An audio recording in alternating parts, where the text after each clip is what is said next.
This week has been almost entirely consumed by details about ships or boats or whatever they are. So that's basically what I'm going to be going over. So all the ships that have been announced this week, starting with the Fairmile D dog boat, a British gunboat. Also has a torpedo version, but that one isn't announced yet. It's a pretty cool looking boat. I think it's the largest of the boats that have been announced this week. It can reach up to 32 knots, a little over 60 kilometers per hour. It's armed with one 40mm autocannon in the bow, two 20mm machine guns in the stern, two high-caliber Vickers machine guns, and some 303s. Relatively heavily armed. Its armor, like all the other boats, is rather shit, but it has lots of DACA, so that's pretty cool. Next up is the Project 183 Bolshevik, a Russian torpedo boat. This one is a post-war vessel and is armed with two torpedo tubes and depth charges. And apparently she's also made of Stalinwood and can reach a high speed of 44 knots or over 80 kilometers per hour. And it has two 25mm cannons and has a amazing amount of 7mm of armor on the cabin and 4mm on the hull. It's also essentially just a DACA boat. They're all DACA boats. It's interesting. But it also starts an odd trend of post-war vessels being on Tier 1. Like, if these are Tier 1, what are the other tiers are going to be? After that, we got the Type 11 P-15, a Japanese boat from the 1970s. It has 4 torpedo tubes and 2 Bofors 40mm cannons, and it can reach up to 40 knots, over 70 kilometers per hour. This thing got mixed reactions by the community. People were quite intimidated by its 2 Bofors cannons. Those are pretty good guns, but what got people concerned was the fact that it's from 1970. That's really far in the future. Like, I think the max tank is from 1970. I think this thing entered in 1971 or something. Read somewhere it was 1975, and it served up to 1980, I think it was. It's very like an interesting direction to take with all these rather futuristic things. You can see on its model that it has the little radar thingy spinning. I don't think that's going to be modeled just like in airplanes. Also, what concerns people about this is that it's not really, nothing about it is really native to Japan.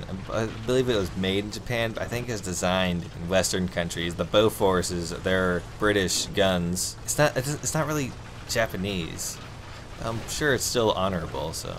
And finally, we got probably the most asked for, the Schnellboat, or S100. The Schnellboat is pretty cool looking. It has 4 torpedoes, but only 2 tubes, so it has the ability to reload, which is nice. And it has one 37mm autocannon, flak anti-air cannon, and one 20mm cannon, and I believe it has a machine gun in the front. It's also pretty fast, 42 knots, almost 80 kilometers per hour. Although, along with the trend, it has a amazing 12mm of steel plate around its cabin. So, I'm just saying, 50 cals would do a lot of damage to these things if they stood still. They also showed during the live stream, they showed some gameplay footage during their stream today, and it was rather interesting. The wave effects and the boats moving the water looked really good. I believe the NVIDIA WaveWorks, or whatever they call them, are currently in game. You can test it out with the that one American reserve tank, or the PT-76B. The gameplay or the combat seemed rather simplistic. It was an arcade, but what was simplistic about it is since everything's just a DACA boat, you just kind of point and fire. Not much like else with it. It was a lot like the rapid fire events where everyone has to drive the spas around. Now, the issue I take with that is that the rapid fire event is fun to an extent. It kind of gets, I don't know, tiresome. It's not really tactical, it's just run around and shoot a lot. And maybe you could apply a few tactics to it, but it's not as in-depth as the regular game is with multiple different styles of tanks. While as this is, they're all just stack of boats, like shooting at each other. There was air support, but the dude, he wasn't very effective when flying. He forgot to attach some proper ground striking rounds. But what was also pretty interesting though, is that on the live stream, there was also another boat that did not get a dev blog yet. The PT-810, I believe it's another 1950s boat for the US. It's a torpedo boat. Somebody snipped out the stat card of this boat. It has an 81mm mortar. It has 2 Bofors 40mm cannons and 2 20mm cannons. Besides that, there wasn't really any other stats shared. The stat card was literally blank. What also was pretty interesting, so far, all these boats are rank 1 with a battle rating of 1.3. So obviously these are very low tier, and if you think about it, rank 1 for ground forces is ruled by anti-air trucks with 50 cals, because they go through everything. And rank 1 for aircraft is biplanes, although it's still pretty fun, and there are bombers and other things, but that's another story.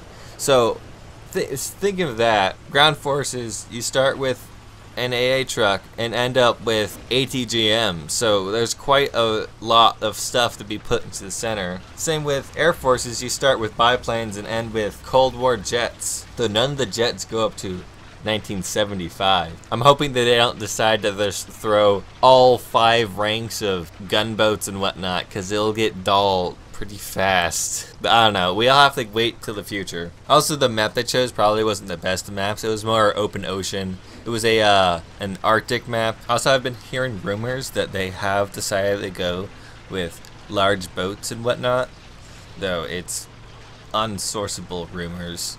So far, we're gonna have to wait till well, later in the future. Also, I've heard another rumor saying that the closed beta testing should start next week, which will be pretty cool. I'll try to get some footage of that. The way they're doing it is what I hear the same with how they did ground forces, where it'll be an event tab and it will last for probably an hour a day or something, which may get pretty annoying, but we'll have to wait and see how they do it. And I bought one of the packs, so I will be able to bring some footage of boats next time. So besides that, there was some other information thrown out there. There was a Q&A for the shooting range, but none of the information was really new. It was just kind of restating what has already been said on the forums and whatnot. And there was also actually a pretty interesting Q&A with one of the devs during the stream, but I can't get that footage, so I forgot most of the questions. It's nothing groundbreaking. There's some kind of cool stuff. So if you want to go rewatch the stream,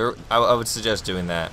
So besides that, short episode today. The whole community has just been focused like on ships or boats and what they're going to be. So, but yeah, thanks for watching. Tell me about your thoughts on the whole scenario, on the gameplay and whatnot. Please like the video. It helps out a lot, apparently. If you don't want to help, if you're not a helpful person, make sure to dislike the video. That'll be really nice. And subscribe, and you should get some more. So yeah, thanks for watching.